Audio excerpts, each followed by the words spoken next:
Alors je vais parler un petit peu de l'apiculteur et de la ruche, quels sont les différents éléments de la ruche, comment ça fonctionne. Donc sur une ruche, on a le plancher, le corps de ruche, mais qui est constitué d'une dizaine de cadres qui vont guider les abeilles pour la construction de leurs alvéoles.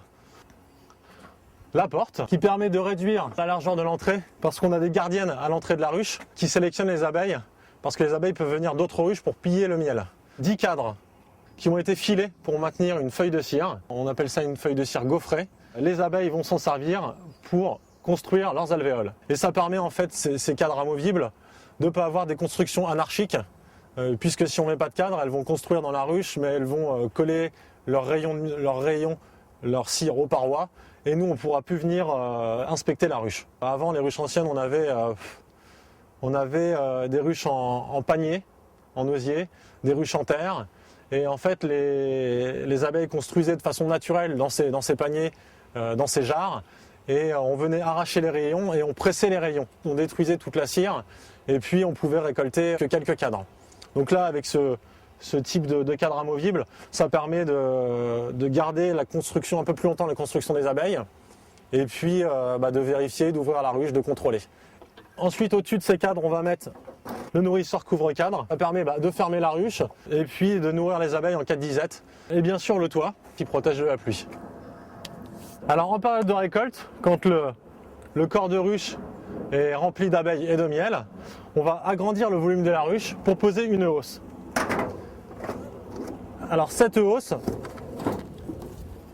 elle fait la moitié de la hauteur d'un corps. Et les cadres à l'intérieur sont aussi de moitié. Les abeilles vont récolter et stocker le nectar. Et l'apiculteur, à la fin de la saison, viendra donc récolter cette hausse. Et on laisse en fait aux abeilles tout ce qui se situe dans le corps, toutes les réserves du corps, pour qu'elles puissent passer l'hiver. Alors l'enfumoir, c'est un outil très important de l'apiculteur, car il permet de brouiller la communication des abeilles et d'adoucir l'abeille. J'ai déjà essayé d'ouvrir une ruche sans enfumer. Et en effet, elles sont beaucoup plus agressives. C'est une expérience que je ne renouvellerai pas. Alors, on enfume, mais légèrement, parce que si on enfume trop, ça peut être toxique pour l'abeille.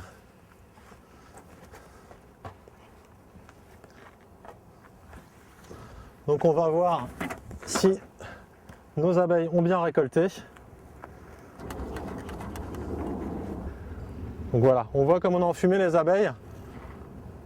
Donc là on voit bien que la cire est très blanche, donc c'est des alvéoles qui viennent d'être bâties, elles viennent d'être construites.